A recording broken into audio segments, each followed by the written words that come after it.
दोस्तों, आज की इस कहानी में आपका स्वागत है। मेरी जिंदगी का सबसे बड़ा दुख यह था कि मैं मां नहीं बन पा रही थी।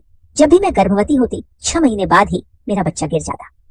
इस त्रासदी को मैंने बार बार झेला था। मेरे पति ने मेरा हर तरह का इलाज करवाया, डॉक्टर हकीम वैद्य, हर किसी के पास हम गए, लेकिन हर बार नतीजा वही निकला।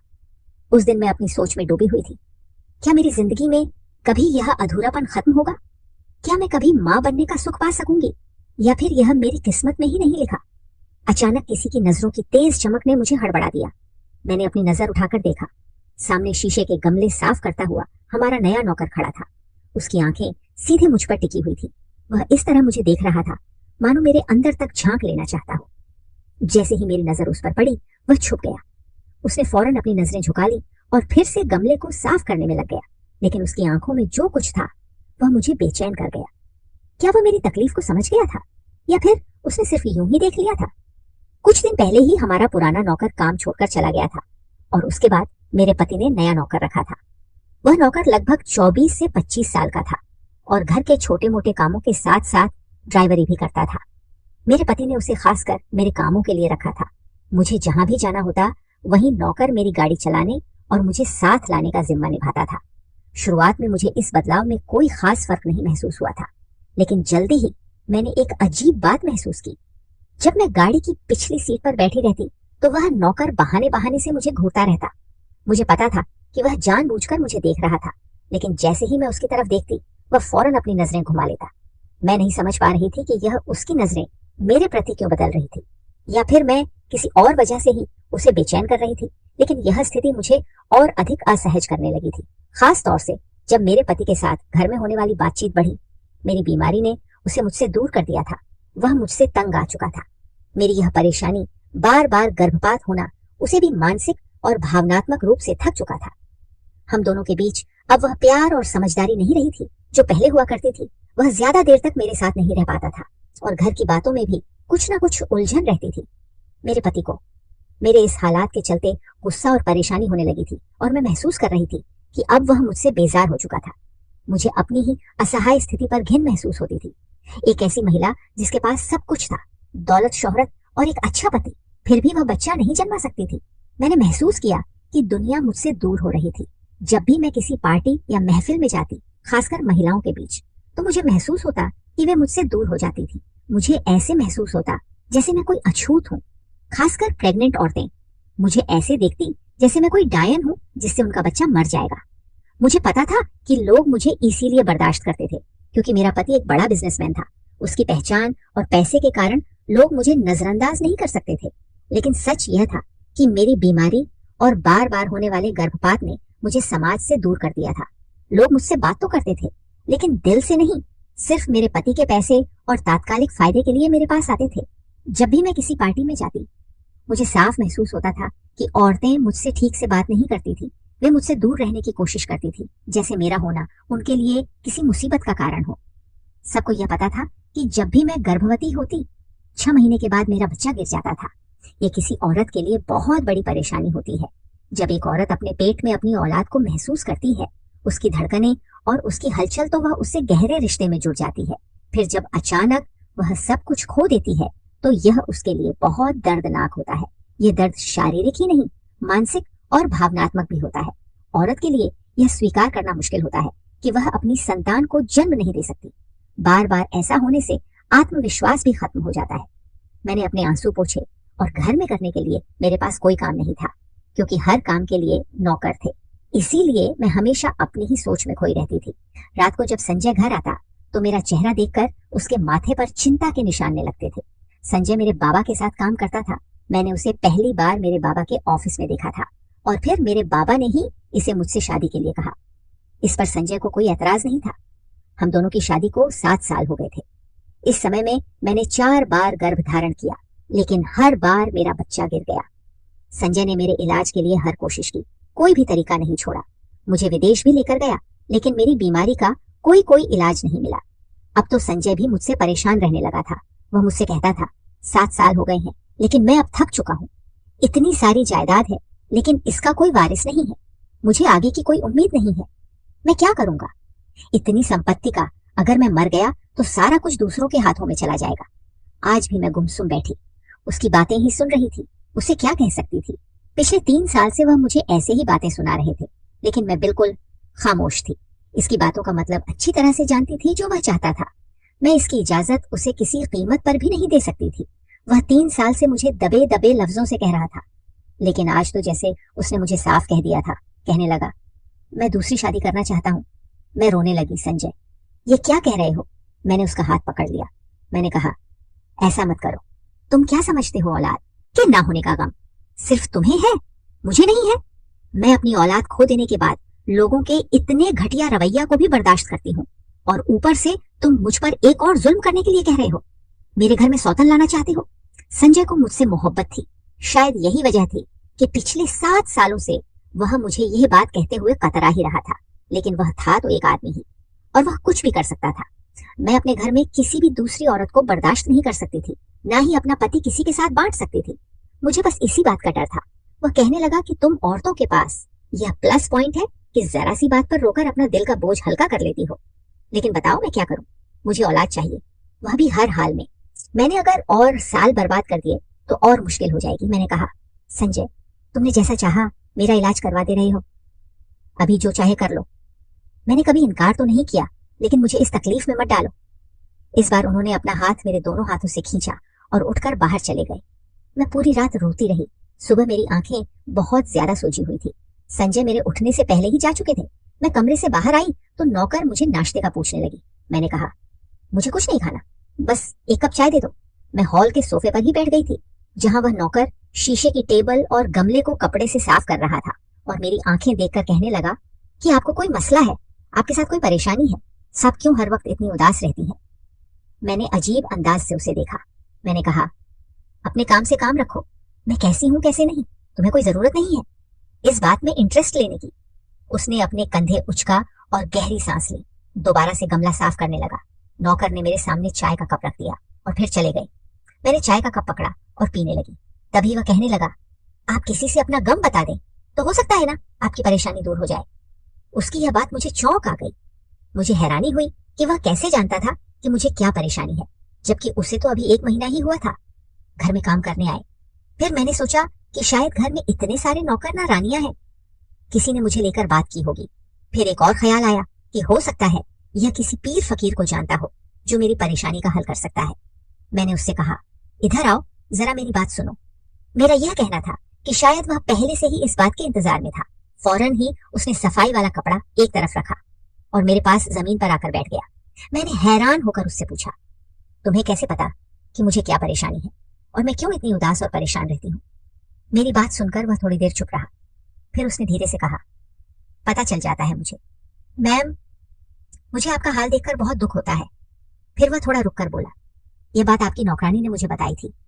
मैंने उसकी बात सुनकर चुपचाप सिर झुकाया और फिर कहा, तुम्हारे पास इस परेशानी का क्या हल है?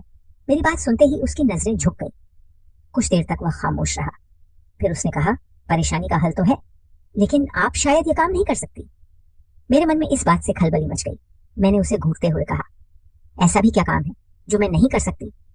तो मुझे बताओ। उसकी बातें मुझे चौंका रही थी और मैं जानना चाहती कि वह क्या बात करने जा रहा है। वह अचानक खड़ा हो गया और बोला, मैम, मुझे पूरा यकीन है कि आप वह काम नहीं कर सकती। यह कहते हुए वह बिना कुछ और बोले जल्दी से वहां से चला गया। मैं उसे जाते हुए देखती रही और मेरे मन में कई सवाल उमड़ रहे थे। भला ऐसा क्या काम हो सकता है जो मैं नहीं कर सकती? मेरे दिमाग में यह ख्याल आ रहा था और मैं खुद को उस सवाल के जवाब के लिए तैयार कर रही थी। मैंने कई बार कोशिश की थी, डॉक्टर से लेकर एम और यहाँ तक कि पीर फकीरों तक से इलाज करवाया था, लेकिन कोई भी इलाज मुझ पर असर नहीं करता था। फिर भी एक पढ़ी लिखी महिला होते हुए भी मैं कई बार पीर फकीरों के पास गई थी। मैंने जो कुछ भी मुझे बताया गया मैंने किया।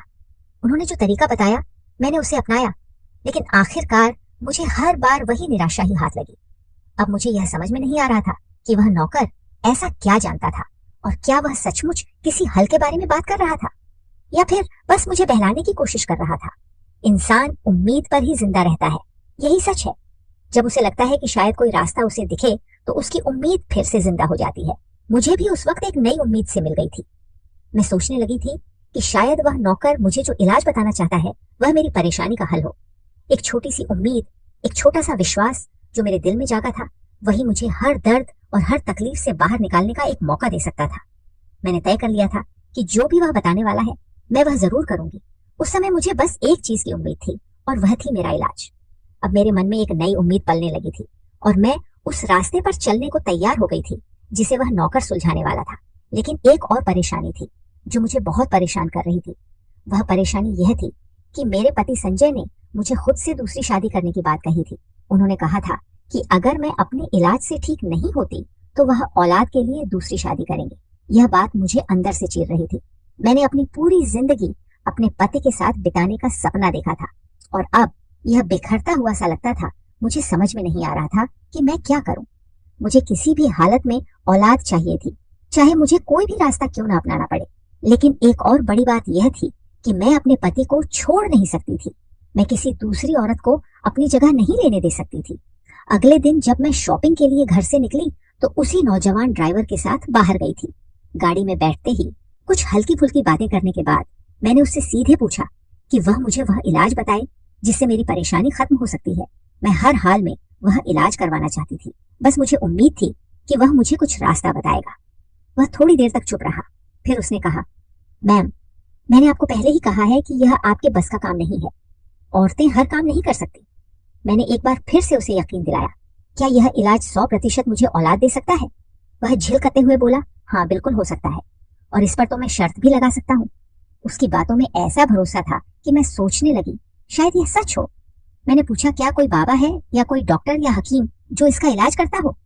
वह हंसते हुए बोला, नहीं, इन तीनों में से कोई भी नहीं। तुम इन तीनों के पास पहले ही जा चुकी हो और खाली हाथ लौटी हो। मेरे दिमाग में एक ही सवाल था, तो फिर यह इलाज किसके पास है? उसकी बातों से ऐसा लग रहा था जैसे वह मुझसे कुछ छुपा रहा हो। मैंने उसे बार बार पूछा कि वह मुझे आखिर वह इलाज बताता क्यों नहीं, लेकिन वह बार बार मेरी बात को टाल गया, जैसे उसे किसी से डर हो। जितना मैं उसे दबाव डालकर जानने की कोशिश करती, उतना ही वह मुझे टालने की कोशिश करता। उसकी चुप्पी और घबराहट से मुझे यह महसूस हो रहा था कि यह कोई साधारण इलाज नहीं है, कुछ तो अलग है। अब तो मैं दिन रात बस यही सोचती रहती कि वह मुझे किसी तरह से इलाज के बारे में बताए ताकि मेरा घर भी टूटने से बच जाए। आजकल मैंने देखा था कि संजय मुझे बिल्कुल भी बात नहीं कर रहा था।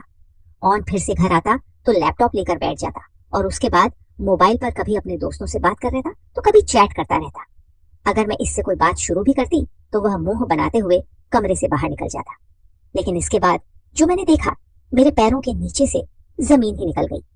आज भी मैं उस ड्राइवर के साथ एक शॉपिंग मॉल पर गई थी जहां मैंने संजय को एक खूबसूरत सी लड़की के साथ बैठे देखा था। वह इस लड़की को शॉपिंग करवा रहा था। इसे देखकर तो मेरे जैसे होश उड़ गए थे। ये संजय की वही सेक्रेटरी थी। वह नौकर भी मेरे साथ था। मेरे चेहरे की उड़ी हुई रंगत देख रहा था। संजय और वह लड़की कुछ कदम के फैसले पर मेरे सामने एक शॉप के अंदर खड़े हंस रहे थे, बातें कर रहे थे। वह लड़की अपने लिए कपड़े पसंद कर रही थी और संजय से पूछ रही थी कि वह कौन से कपड़े ले। और मुझे लगा कि जैसे मैं खड़ी खड़ी पागल हो चुकी हूँ, मेरे अंदर से कोई चीज छीन सी गई हो। मेरे अंदर से कोई चीज अचानक से टूटी थी, लेकिन वह मेरा पति था। फिर मैंने उससे मोहब्बत भी बहुत ज्यादा की थी। इसके साथ मैं किसी भी लड़की को बर्दाश्त नहीं कर सकती थी। मुझे याद है जब मेरी शादी हुई थी तो शादी से पहले संजय की ही पर्सनल सेक्रेटरी थी, लेकिन मैं आते ही इस लड़की की छुट्टी करवा दी थी। मैंने कहा था, संजय, तुम अपनी सेक्रेटरी किसी मेल को रखो। मैं तुम्हारे साथ किसी भी फीमेल को बर्दाश्त नहीं कर सकती थी। इस वक्त तो संजय ने मेरी बात मान ली थी, लेकिन इस लड़की के साथ देखकर मेरे होश उड़ गए थे। दिल में अजीबोगरीब ख्यालात से उठने लगे थे। मैंने अपने शॉपिंग बैग वहीं फेंका और तेज कदमों से चलती हुई संजय और इस लड़की के सामने खड़ी हो गई। मुझे देखकर वह दोनों ही चौंके थे। मैंने कहा, संजय, यह कौन है? मेरा लहजा बहुत ही ज्यादा गुस्से भरा था। संजय ने कहा, अभी तुम घर जाओ, मैं घर आकर बात करूंगा। मैंने उसे कहा, नहीं, मुझे अभी बताओ यह कौन है? तुम कैसे किसी लड़की के साथ बाजारों में घूम फिर सकते हो? तुम मेरे पति हो और मेरे लिए तो तुम्हारे पास वक्त नहीं होता। जब भी मैं तुम्हें अपने साथ शॉपिंग के लिए कहती हूँ तो तुम मुझे मना कर देते हो कि तुम बिजी हो, और इस लड़के के साथ घूमने फिरने के लिए तुम्हारे पास टाइम है। मेरा गुस्सा 7वें आसमान पर था। मेरा लहजा भी तेज होने लगा। बहुत से आते जाते लोग मुझे और संजय को देख रहे थे। संजय ने जब चारों तरफ देखा तो मुझे गुस्से से घूरने लगा। मुझे कहने लगा कि बाजार में तमाशा मत लगाओ और घर जाओ। मैंने कहा, क्यों? मैं घर जाऊं? यह कौन है तुम्हारे साथ? तुम इसे नौकरी से निकाल चुके थे। फिर इस लड़की को गुस्से से कहा कि निक तुम यहाँ से, और अगर दोबारा तुम संजय के साथ नजर आई तो मैं तुम्हारा गला दबाकर तुम्हें जान से मार डालूंगी। मुझे ना तो अपने गुस्से की परवाह थी, ना इस बात का होश था कि मैं इस वक्त ऐसी जगह पर खड़ी हूँ जहां लोग मुझे देख रहे हैं। मुझे तो बस वह लड़की संजय के साथ खड़ी हुई बर्दाश्त नहीं हो रही थी। मेरी बात सुनकर वह लड़की फौरन वहां से चली गई। इसके बाद संजय ने मुझे बाजू से पकड़ा और मुझे मॉल से बाहर ले आया। वह नौजवान लड़का भी हमारे पीछे पीछे पीछे आने लगा। संजय ने मुझे गाड़ी का पिछला दरवाजा खोलकर अंदर की तरफ धकेल दिया और खुद ही मेरे बराबर में बैठ गया और इस लड़के से कहने लगा, गाड़ी चलाओ। वह चुपचाप गाड़ी चलाने लगा। मैं रोने लगी। मैंने कहा कि संजय, मैं तुम्हें किसी कीमत पर दूसरी शादी नहीं करने दूंगी। संजय मुझे जहर भरी नजरों से देख रहा था और गुस्से से कहने लगा कि तुमने पहले ही मेरा शॉपिंग मॉल पर बहुत तमाशा बना दिया है। गाड़ी में चुपचाप बैठी रहो, वरना यह ना हो कि मेरा तुम पर हाथ उठ जाए। संजय का यह कहना था कि गाड़ी को एकदम ब्रेक लगी थी। झटके से गाड़ी रोकने की वजह से मैं और संजय आगे की तरफ आ चुके थे। संजय इस लड़के से कहने लगा, क्या तुम पागल हो गए हो? गाड़ी क्यों रोकी है तुमने? वह पीछे पलट कर देखने लगा। कहने लगा, साहब जी, औरत से ऐसी बातें नहीं करते। मैडम, परेशान हैं आप, उन्हें आराम से भी समझा सकते हैं। मैं ये नहीं समझ पा रही थी कि इसने संजय से ऐसा क्यों कहा। ये मेरा और संजय का मामला था, वह कौन होता है? ये सब कहने वाला यही हाल संजय का भी था। इससे पहले ही मुझ पर गुस्सा था और नौकर से कहने लगा, अपनी औकात मत भूलो, तुम मुझे सिखाओ। कहा कि मुझे अपनी बीवी से कैसी बात करनी है। अपने काम से काम रखो और गाड़ी चलाओ। वह लड़का भी काफी गुस्से में था। उसने इस बार बड़ी तेज स्पीड में गाड़ी चलाई थी। जैसे ही हम बंगले के अंदर दाखिल हुए, संजय मुझे कमरे में ले गए। कहने लगे, क्या चाहती हो तुम? अगर तुमने ऐसा ही तमाशा लगाए रखा तो मैं सचमुच शादी करके किसी लड़की को यहाँ ले आऊंगा। मैंने कहा कि मत भूलो कि जिस जायदाद पर तुम इतना अकड़ रहे हो, ये सब मेरी है। ये बिजनेस मेरा है, ये बंगला भी मेरा है। आज तक मैंने संजय से यह बात नहीं जताई थी, लेकिन अब जता रही थी। मैंने कहा, तुम शायद भूल चुके हो कि तुम मेरे बाबा के साथ काम करते थे। मेरे मुंह से सुनकर वह कहने लगा कि बड़ा घमंड है तुम्हें अपने पैसे पर, इस घर पर। फिर वह मेरे पास आए और चिल्लाकर कहने लगे, तुमने मुझे दिया ही क्या है? एक औलाद तक तो तुम मुझे दे नहीं सकती। तुम्हें अपने पैसे पर इतना ही घमंड है? तो ठीक है, मैं तुम्हें तलाक देता हूँ। यह सुनकर तो मुझे लगा कि मुझ पर किसी ने आसमान गिरा दिया हो। मैं संजय से कोई भी उम्मीद कर सकती थी, लेकिन तलाक की तो हरगिज नहीं। मिनट में ही उसने मुझे तलाक दे दी और चला गया। कहने लगा, संभालो अपना घर और अपना कारोबार में भी देखता हूँ तुम कैसे सब कुछ संभालती हो। मुझे पैसों की कमी नहीं है, मैं बहुत पैसे बना चुका हूँ। यह कहकर वह घर से निकल गया और मैं यूं खड़ी थी जैसे कोई पत्थर की मूरत हो। मुझे सदमा ही बर्दाश्त नहीं हुआ। मैं वहीं गिर के बेहोश हो गई। जब मुझे होश आया तो मैं अपने बेड पर लेटी थी और डॉक्टर मुझे चेक कर रहे थे। वह नौकर और घर की नौकरानी भी मेरे कमरे में मौजूद थे। डॉक्टर ने मुझे होश में देखा तो पूछने लगे कि आपको क्या हुआ था। मैं इसे क्या बताती कि मैं क्या खो चुकी थी। मैंने कोई जवाब नहीं दिया। डैड कुछ दवाई लिखकर कहने लगे कि यह दवाई मंगा लो, आप ठीक हो जाएगी। डॉक्टर घर से जा चुके थे। इस लड़के ने इस घर की नौकरानी से कहा कि मैडम के लिए फ्रेश जूस लेकर आओ। वह नौकरानी भी कमरे से बाहर निकल गई। वह लड़का चलता हुआ मेरे पास आ गया। कहने लगा, मुझे पता है आप बहुत बड़े सदमे से गुजर रही हैं। यह बात सुनकर मैंने हैरत से उसकी तरफ देखा था। वह कैसे जानता था? क्योंकि जो बातें संजय ने मुझे कही थी वह कमरे में कही थी। मैंने उन्हें कहा कि तुम यह सब कैसे जानते हो? मेरा लहजा बिल्कुल टूटा हुआ सा था। कहने लगा कि मुझे आपकी फिक्र थी, इसलिए मैं लच में आ गया था और आपके कमरे के पास खड़ा हो गया था, क्योंकि साहिब जी भी गुस्से में थे और आप भी। मुझे डर था कि साहब जी कहीं आप पर हाथ ना उठाए, इसलिए आपके बीच होने वाली बातें मैं सुन चुका था। मैं रोने लगी। मैंने कहा, अगर मेरी औलाद होती तो संजय मुझे कभी ना छोड़ता। वह कहने लगा कि अगर आप इलाज कराए तो आपको औलाद हो सकती है। मैंने कहा, अब मैं क्या करूंगी? कैसे इलाज करवाऊंगी और किसके पास जाऊंगी? संजय ने तो मुझे तलाक दे दिया है। वह थोड़ी देर चुप रहा, फिर उसने कहा, आप मुझसे शादी कर लें, आपको आपके हर सवाल का जवाब मिल जाएगा और औलाद भी मिल जाएगी। यह सुनकर मैं हैरान रह गई। पहले जब मैंने उससे इलाज के बारे में पूछा था तो वह हमेशा इनकार करता रहा था। अब जब संजय ने मुझे तलाक दे दिया है तो वह कह रहा था कि अगर मैं उससे शादी कर लूं तो मुझे औलाद भी हो जाएगी। मेरे सिर में उसकी बातों का गूंजने लगा था। क्या यह सच हो सकता था? मेरी पूरी दुनिया जैसे उलझ सी गई थी। मैंने उसे कमरे से बाहर भेज दिया, लेकिन पूरा दिन यही सोचते हुए बीत गया कि क्या यह सही होगा? अगर मैं उसकी बात मान लूं तो क्या मुझे औलाद मिल सकती है? गुस्से में आकर संजय ने मुझे तलाक दे दिया था, लेकिन अगर यह लड़का सही में मुझे औलाद दे सकता है तो शायद कोई हर्ज नहीं होगा। अगर मुझे औलाद मिल गई तो मैं उससे तलाक ले लूंगी और फिर से संजय से शादी कर लूंगी। संजय को भी तो सिर्फ औलाद चाहिए थी और अगर वह मुझे मिल जाती तो वह मुझे अपना लेंगे, क्योंकि उनकी चाहत वही थी। लेकिन इस सब के बीच मुझे एक सवाल परेशान कर रहा था। क्या मुझे सच में इस लड़के पर भरोसा करना चाहिए और उसकी शर्त माननी चाहिए? मैंने इस नौकर से कहा, मुझे तुमसे शादी करने में कोई दिक्कत नहीं है। यह सुनकर वह खुशी से झूम उठा। उसी शाम मेरी शादी सोहन से हो गई थी, जिसका नाम आज मुझे पहली बार पता चला। मैं बहुत ज्यादा तैयार नहीं हुई थी, क्योंकि यह मेरी कोई ख्वाहिश नहीं थी, बल्कि यह तो एक मजबूरी की शादी थी। रात को जब वह मेरे कमरे में आया तो मेरा दिल तेजी से धड़कने लगा, लेकिन यह डर की धड़कन थी, मोहब्बत से नहीं। एक औरत के लिए अपनी जिंदगी में किसी दूसरे आदमी को शामिल करना शायद बहुत मुश्किल होता है, और मैं भी उसी दर्द और परेशानी से गुजर रही थी। बस वह अपना हक मुझसे सूल चुका था और मुझे उस रात सब कुछ अजनबी सा महसूस हो रहा था। लेकिन हैरत तब हुई जब 1 महीने बाद ही मुझे एहसास हुआ कि मैं प्रेग्नेंट हूँ। यह मेरे लिए खुशखबरी थी, लेकिन फिर वही डर सता रहा था कि कहीं 6 महीने बाद फिर से मेरा बच्चा गिर ना जाए, जैसा हमेशा होता आया था। लेकिन इस बार ऐसा नहीं हुआ। मैंने एक बेटे को जन्म दिया। मैं बहुत खुश थी, लेकिन फिर से वही सवाल मेरे दिमाग में चलने लगे थे। आखिर उसने मुझसे ऐसा क्या किया कि इस बार मुझे एक जिंदा बच्चा हुआ है? क्या यह उसकी कोई किसी तरह की चाल थी? क्या मुझे इस बात पर यकीन करना चाहिए कि सोहन ने सच में कुछ किया था, या फिर यह सिर्फ एक इत्तेफाक था? मैंने सोहन से इस बात का जिक्र किया तो वह मुस्कुराकर कहने लगा, आपको औलाद चाहिए थी, वह मिल गई है, तो फिर क्यों परेशान हो रही है? उसकी बातें सुनकर मेरा दिल और भी ज्यादा उलझन में पड़ गया। मैंने फिर कहा, ऐसा करो, मुझे तलाक दे दो, मैं तुम्हारे साथ नहीं रहना चाहती हूँ। यह सुनकर उसने मुझे बड़े गुस्से से देखा। मैंने फिर कहा, मैं संजय से मोहब्बत करती हूँ। मैंने तुमसे सिर्फ औलाद के लिए शादी की थी। मैं देखना चाहती थी कि क्या वाकई तुमसे शादी करने से मुझे औलाद हो जाएगी, क्या मैं माँ बन सकती हूँ या नहीं। और अब मैं माँ बन गई हूँ, अब मुझे तुम्हारे साथ नहीं रहना है। वह मुझे बड़े गुस्से से देखता रहा, फिर बोला, जिस धोखेबाज के साथ आप रह रही थी वह खुद ही आपसे नहीं चाहता था। हर 6 महीने बाद वह आपको ऐसी दवा देता था जिससे आपका बच्चा खत्म हो जाए। यह सुनकर मैं हैरत से उसे देखने लगी। मैंने कहा, तुम झूठ बोल रहे हो। वह कहने लगा, मैं सच कह रहा हूँ। आपके पति ने आपसे सिर्फ पैसों के लालच में शादी की थी।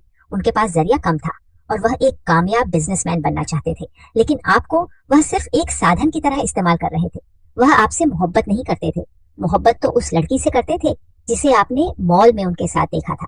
आपके पति ने सिर्फ आपके पैसे का इस्तेमाल किया है और इस पैसे से उन्होंने ठीक ठाक रकम इकट्ठी कर ली है। आपको ना तो औलाद चाहिए थी और ना ही आपका साथ चाहिए था। उसकी बातें मेरे लिए एक झटका जैसी थी। मैं पूरी तरह से हिल चुकी थी, क्योंकि जो कुछ भी उसने कहा वो बहुत चौंकाने वाला था। मुझे यकीन नहीं हो रहा था कि जो इंसान में अपने साथ था वह इतना झूठा और बेरहम हो सकता है। उसने मुझे फोन थमा दिया जिसमें एक वीडियो थी। वीडियो में अजय फोन पर उस लड़की से बातें कर रहा था और वह कह रहा था, अब मैं कामयाब हो गया हूँ। मेरे पास इतनी दौलत है कि अब ना तो मुझे तुम्हारी जरूरत है और ना ही तुम्हारे किसी एहसान की। सोहन कहने लगा, यह सब बातें मैंने जब भी यहाँ नौकरी शुरू की थी तब सुनी थी, इसलिए मुझे आपसे हमदर्दी हो गई थी। कब यह हमदर्दी प्यार में बदल गई मुझे खुद भी नहीं पता। आप बिल्कुल ठीक कह रहे हैं, आपका पति ही आपके साथ वफादार नहीं था। अब क्या आप इस आदमी के साथ रहना चाहती हैं? सोहन यह कहकर कमरे से बाहर चला गया। मैं उसकी बातों पर सोचने लगी और फिर महसूस किया कि मेरी जिंदगी में अब कुछ बदलाव आ गया था। अब मैं उसी के साथ रहने लगी थी, क्योंकि जो आदमी मेरे साथ जबरदस्ती नहीं रहना चाहता था उसके साथ रहने का कोई फायदा नहीं था। मेरे लिए यह फैसला आसान नहीं था, लेकिन जब इंसान खुद को नजरअंदाज कर चुका हो तो उसे किसी और के साथ रहकर अपना जीवन फिर से संजीवनी देना सबसे सही रास्ता लगता है। सोहन ने मुझे समझा, मुझे सहारा दिया और अब मैंने महसूस किया कि शायद मेरे लिए यही सही था। कहानी का यह मोड़ मेरे लिए एक बड़ी शिक्षा लेकर आया। मैंने सीखा कि हमें कभी भी अपने आत्मसम्मान और खुशियों को दूसरों की उम्मीदों पर नहीं छोड़ना चाहिए। हम अपनी जिंदगी के फैसले खुद लें, क्योंकि सिर्फ हम ही जानते हैं कि हमें क्या चाहिए और हमारे लिए क्या सही है। जब मैं संजय से प्यार करती थी तब मैंने अपनी पहचान को खो दिया था। मैं सोचती थी कि अगर मैं औलाद पैदा कर सकती हूँ तो सब ठीक हो जाएगा, लेकिन मैंने महसूस किया कि खुद के लिए जीने का मतलब किसी को साबित करने का नहीं होता, बल्कि खुद से प्यार करने का होता है। सोहन से शादी करने के बाद मुझे यह समझ में आया कि किसी के साथ रहने का मतलब यह नहीं होता कि हमें अपनी जिंदगी के बाकी हिस्सों को समझौते के रूप में जीना पड़े। हमें अपने हक में फैसले लेने का अधिकार होता है और हमें उन फैसलों पर अडिग रहना चाहिए जो हमारी खुशियों के लिए बेहतर हो। मैंने यह भी सीखा कि किसी के साथ धोखा खा जाने का मतलब यह नहीं होता कि हम अपनी पूरी जिंदगी किसी के साथ बर्बाद कर दें। हमें अपने आत्मसम्मान को हमेशा प्राथमिकता देनी चाहिए और जब कोई रिश्ते में नहीं रहना चाहता तो हमें उसे छोड़ने का साहस जुटाना चाहिए। यह कहानी मुझे यह भी सिखाती है कि जीवन में संघर्ष और परेशानी से निकलने के बाद हमें अपने आपको पहले से ज्यादा प्यार करना चाहिए। यह खुद से प्यार करने का समय होता है और यही वह बिंदु होता है जहां हम अपनी खुशियों को खोज सकते हैं। तो दोस्तों, आपको यह कहानी कैसी लगी कमेंट करके जरूर बताएं। अगर आपको यह कहानी पसंद आई हो तो इसे लाइक करें और अपने दोस्तों के साथ शेयर करें। आगे भी ऐसी ही रोमांचक कहानियों के लिए हमारे चैनल को सब्सक्राइब करें और बेल आइकन दबाना ना भूलें ताकि आप हमारी कोई भी कहानी मिस ना करें। धन्यवाद।